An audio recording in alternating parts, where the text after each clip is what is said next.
బులెటిన్లో breaking news చూస్తున్నాం. తెలంగాణ రాష్ట్ర గీతంపై ప్రభుత్వం కసరత్తు పూర్తి చేసింది.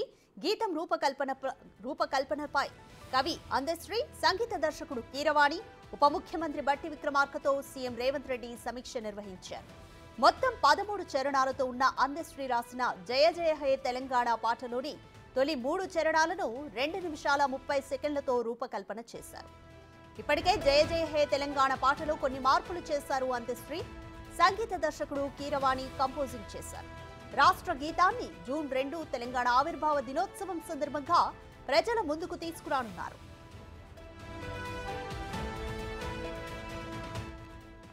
మరోవైపు తెలంగాణ రాష్ట్ర చిహ్నానికి మార్పులు చేర్పులు చేసి సిద్ధం చేసింది ప్రభుత్వం. భూస్వామ్య ఫ్యూడల్ చిహ్నాలు చెరిపేస్తూ తెలంగాణ పోరాటం త్యాగాలను ప్రతిబింబించేలా రూపొందించారు. తెలంగాణ ఆత్మ గౌరవం ఉట్టిపడేలా రాష్ట్ర చిహ్నం ఉండనుంది. రాష్ట్ర చిహ్నాన్ని కూడా అవతరణ దినోత్సవమే రోజు విడుదల చేయనున్నారు.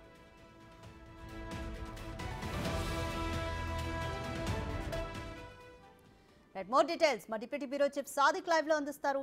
సాదిక్, తెలంగాణ రాష్ట్ర గీతానికి సంబంధించి రాష్ట్ర ప్రభుత్వం ఎటువంటి కసరత్తు చేసింది, అలాగే రాష్ట్ర చిహ్నంలో ఎటువంటి మార్పులు చేయబోతోంది?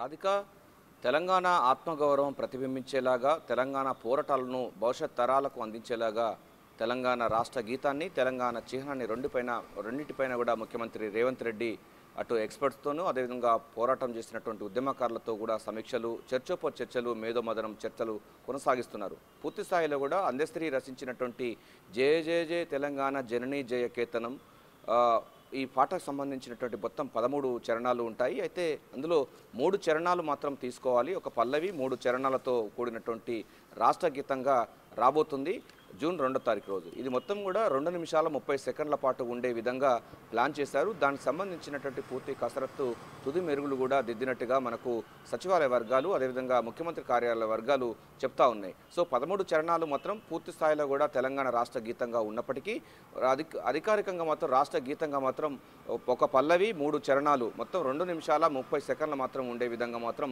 ప్లాన్ చేస్తున్నారు. ఇది అధికారికంగా జూన్ 2వ తారీఖు రోజు ప్రారంభం కాబోతుంది. అంటే దీంతో పాటుగా అంటే తెలంగాణ రాష్ట్రంలో అనేకమైనటువంటి అంశాలు కూడా దీంట్లో పొందుపరిచినటువంటి సందర్భం ఉంది.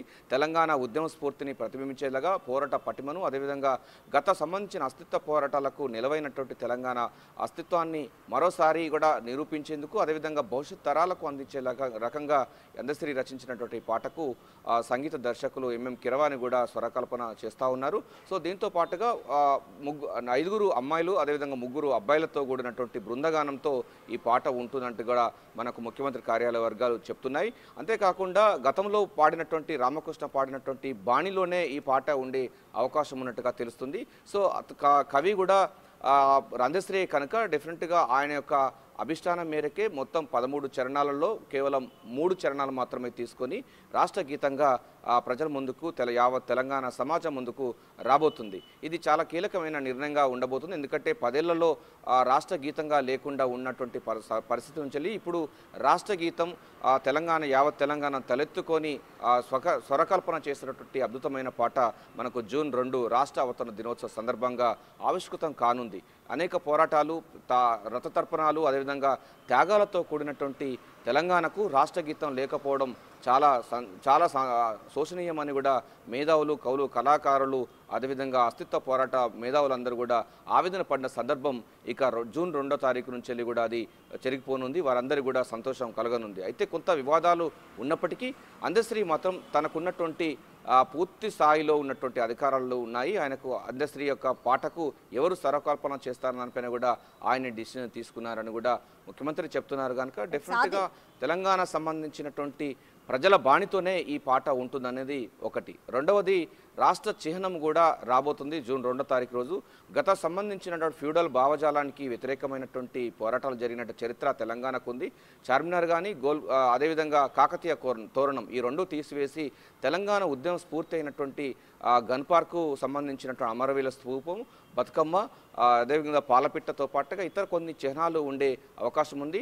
తెలుగు ఉంటుంది, ఉర్దూ ఉంటుంది, హిందీ భాషలో కూడా ఎంలో ఉండే విధంగా రూపకల్పన చేశారు. దీనికి సంబంధించినటువంటి రూపకర్త రుద్రం రాజేశం గారు. సో ఏదైనప్పటికీ తెలంగాణ యొక్క అస్తిత్వ పోరాటాలకు ప్రతిబింబించే విధంగా ఈసారి దశాబ్ది ఉత్సవాలు ఘనంగా నిర్వహించేందుకు రాష్ట్ర సర్కారు చాలా ఉత్సాహంగా ముందుకు పోతుంది.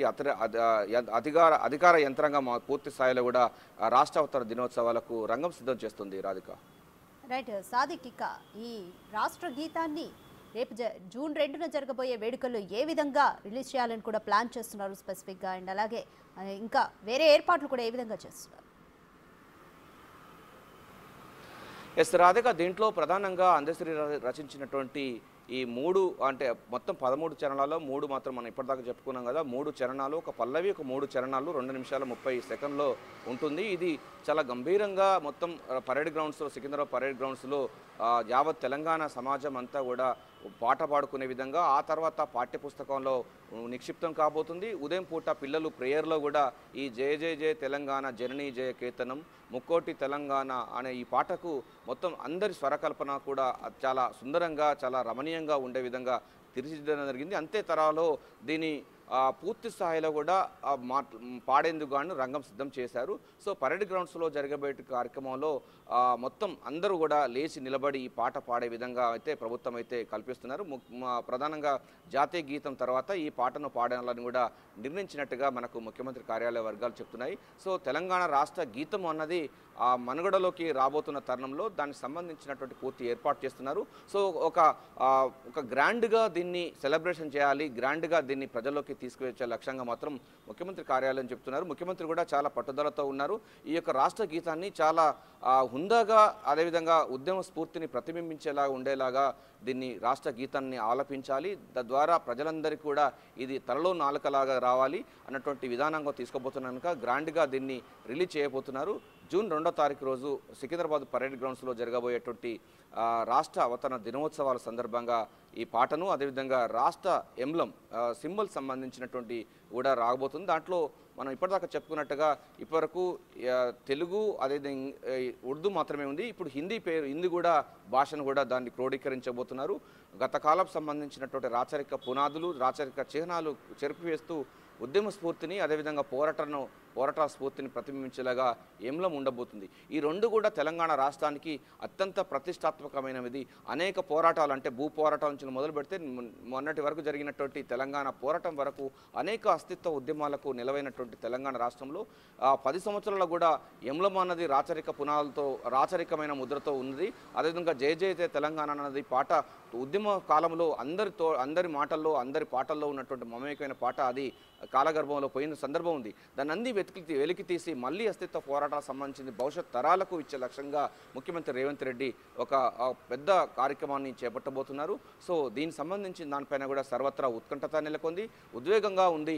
యావత్ తెలంగాణ సమాజం అంతా పోరాటంలో పాల్గొన్నటువంటి సందర్భం అందరూ ఉన్న నేపథ్యంలో వారందరూ కూడా తమ రాష్ట్ర గీతం ఏ విధంగా ఉండబోతుంది, తమ రాష్ట్ర చిహ్నం ఏ విధంగా ఉండబోతుంది దానిపైన కూడా చాలా కళ్ళల్లో 1000 ఒత్తులు పెట్టుకొని చూస్తున్న పరిస్థితి కనబడుతుంది.